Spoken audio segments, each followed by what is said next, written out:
Hey Waffle Gang, I do hope you're well. My name is Mark and today we're checking out some more Reddit stories, and if you do love a Reddit story, why not consider hitting that like, subscribe, maybe that notification bell too. Let's crack on with today's first story. Much love guys. Now today's first story comes from Powerful Profession and says, a friend, 29 male, has made a serious accusation against my 27 male girlfriend, 26 female. It starts. I don't know what to think. The situation is that a buddy I've known for a few years, who is dating another friend of mine, has informed me that my girlfriend that I've known for 8 months is lying about her occupation. He is an EMT, and she claims to be a nurse at a certain hospital in our city. EMT buddy swears up and down there is no way she works there. This is really shocking to me. She's in scrubs all of the time. I picked her up from the hospital she claims to work at. She has medical books all over her apartment, etc. EMT buddy and my girlfriend have only met once on a double date with my other friend. They did talk shop a little bit, and he's basing this accusation on that one conversation. He told me he would bet money she had never stepped foot on the ward she claims to work in.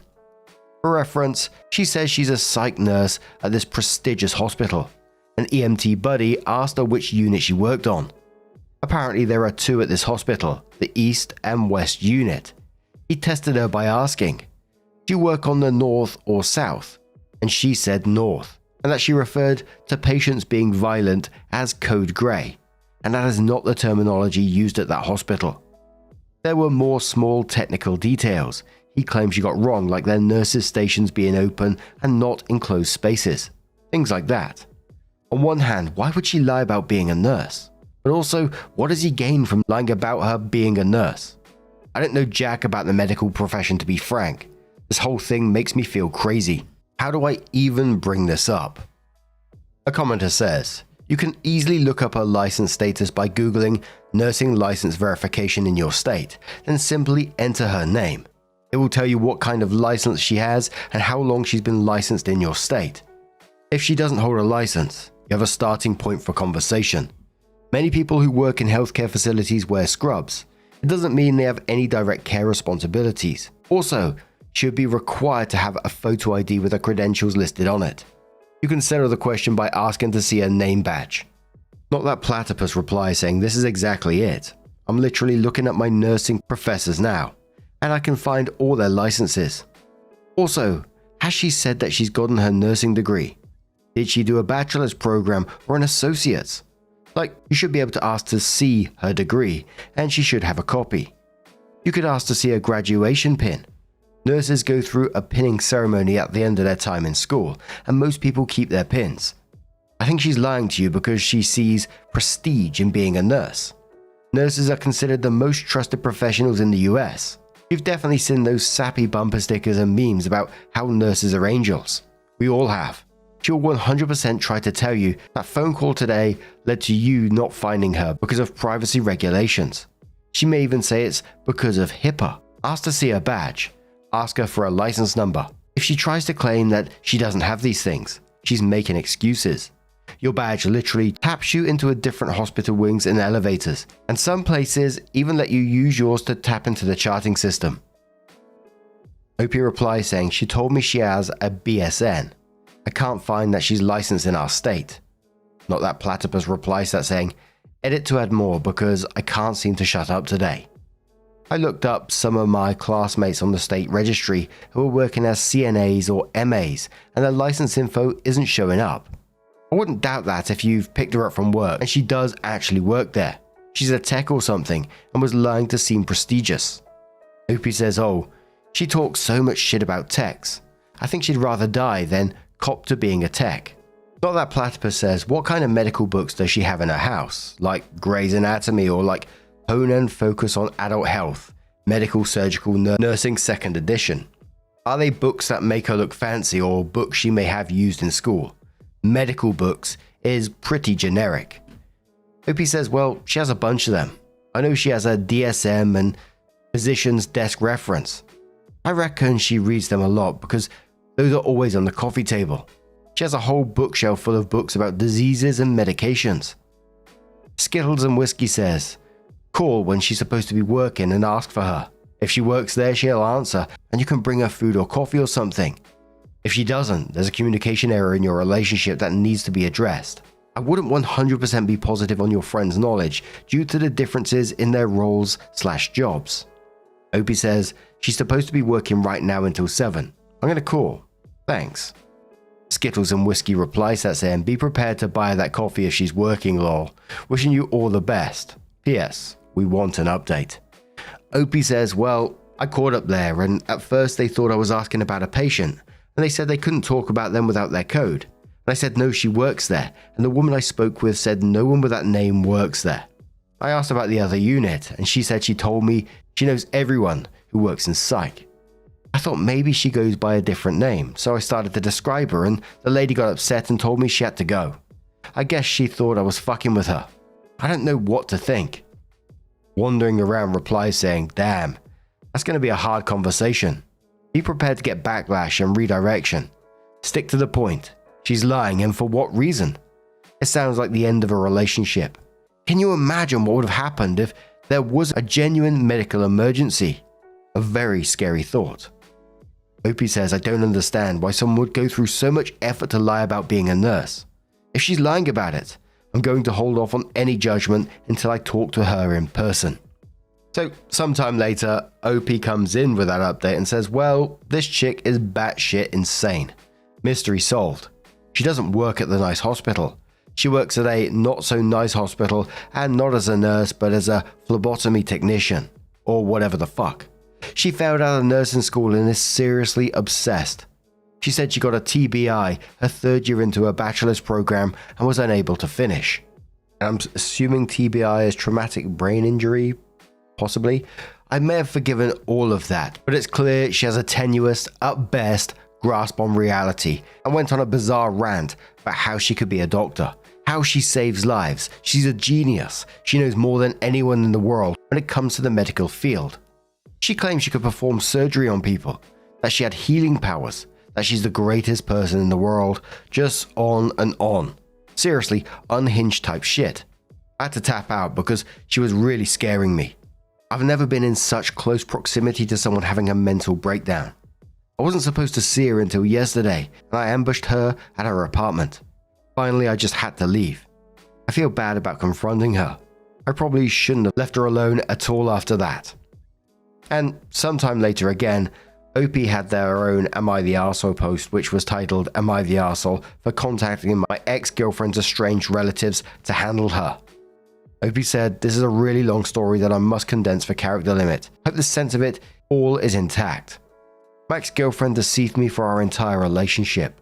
She told me she was a very important charge nurse with a BSN and worked at a prestigious hospital in our area. Here in reality, she is not a nurse at all, but a phlebotomy technician, and not at a prestigious hospital either.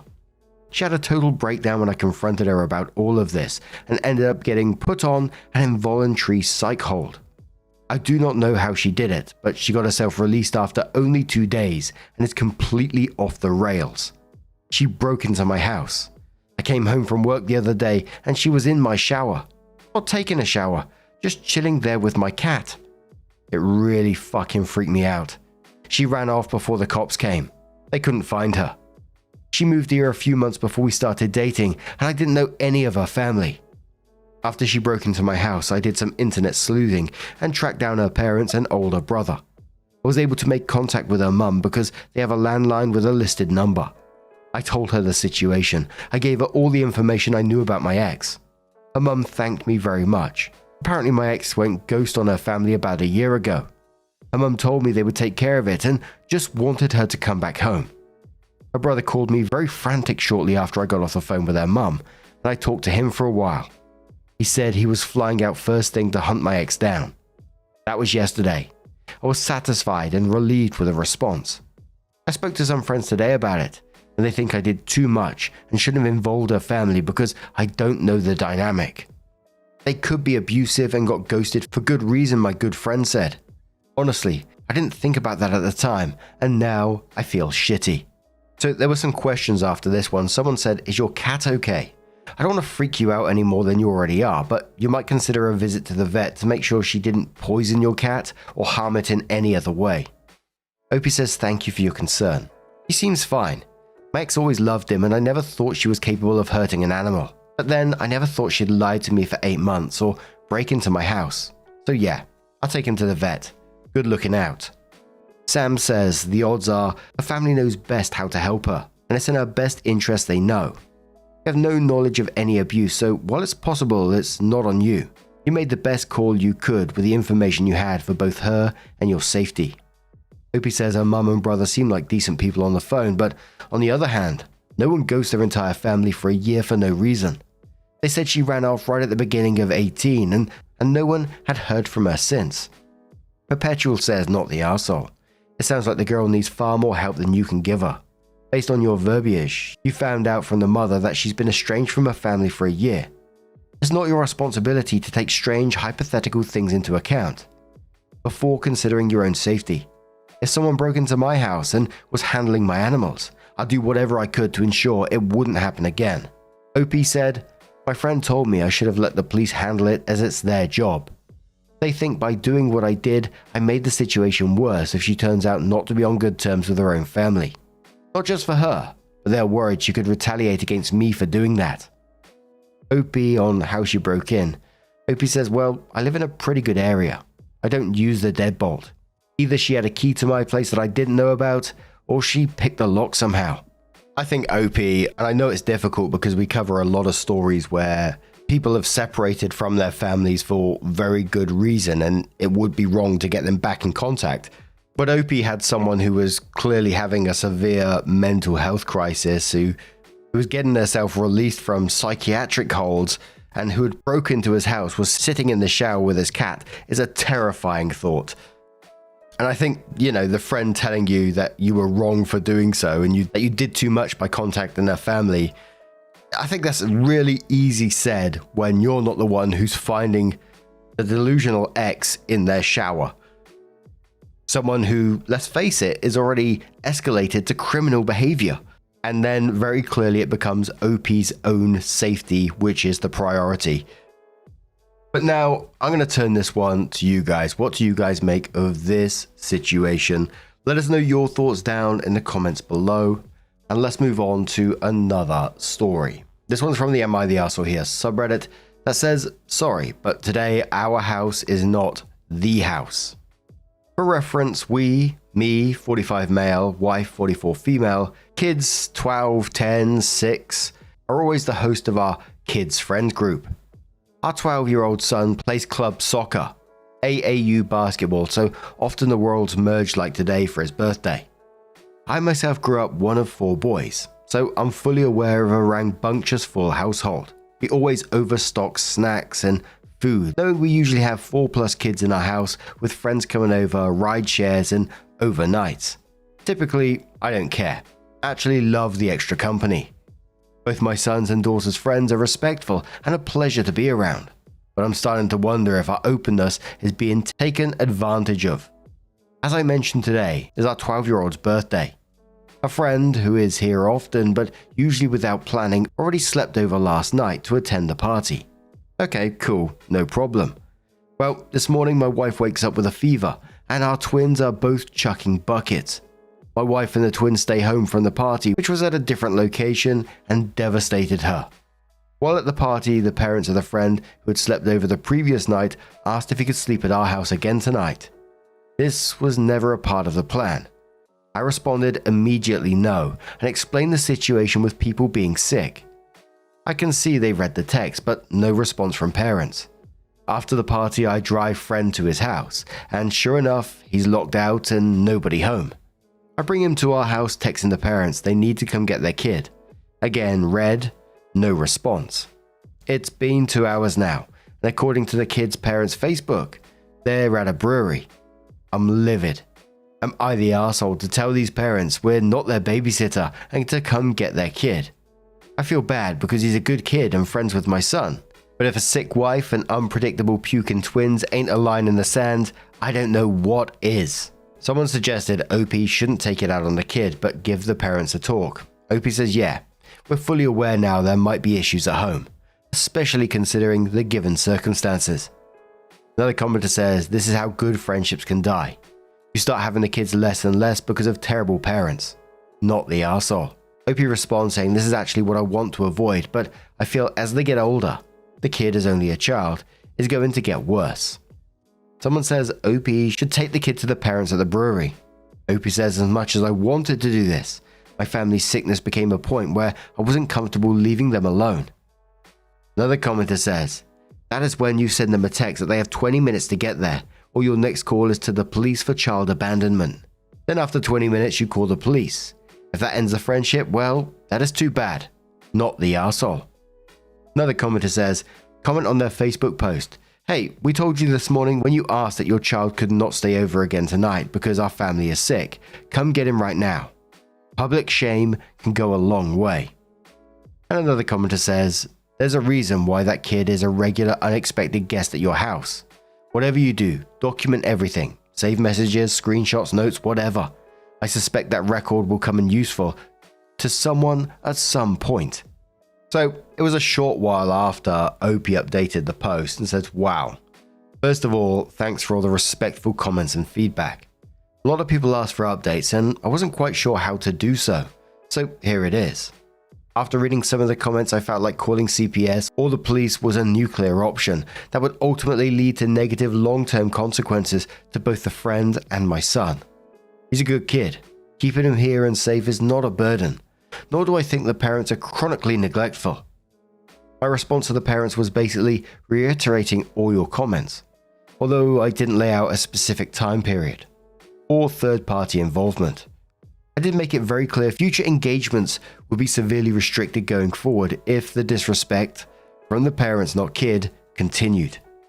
I was apologized to in person several times when they showed up. An excuse was coming and I quickly interrupted stating, I like your kid. He's a good kid. Don't take us away from him. That must have struck a nerve with Mum because I could see her fighting a tear. Hopefully that sinks in and we can go forward from this. Again, thank you all. Someone suggested to OP that it might have been a safe haven for the kid. OP says being thought of a safe haven for other kids is probably the greatest achievement I'll get. Thank you. And a lot of people on the back of this one suggesting that the parents probably didn't learn anything from this, but I did like OP's comment towards them that said, I like your kid, don't take us away from him. I thought that was pretty brilliant and I felt like it set a clear boundary while also communicating that her actions were hurting her child, not just inconveniencing the hosts. And I hope the parents do recognize the extent of their behavior and do change it. But in the end, I think OP sounds like a good dude, someone that's willing, to have that safe space for that child if they ever need it. For whatever reason, just to get out of their own home and spend time with OP's family, which I think personally is a lovely thing. But now I'm going to turn this one to you guys. What do you guys make of this situation? Let us know your thoughts down in the comments below. I just want to say a huge thank you for being here today, getting involved in the stories you'll love, your support and your time. Your time is so incredibly important, and to spend, 20 minutes or whatever amount you spend here every single day is really, really appreciated. So thank you so much, and hopefully I'll see you in the next one. Take care and much love.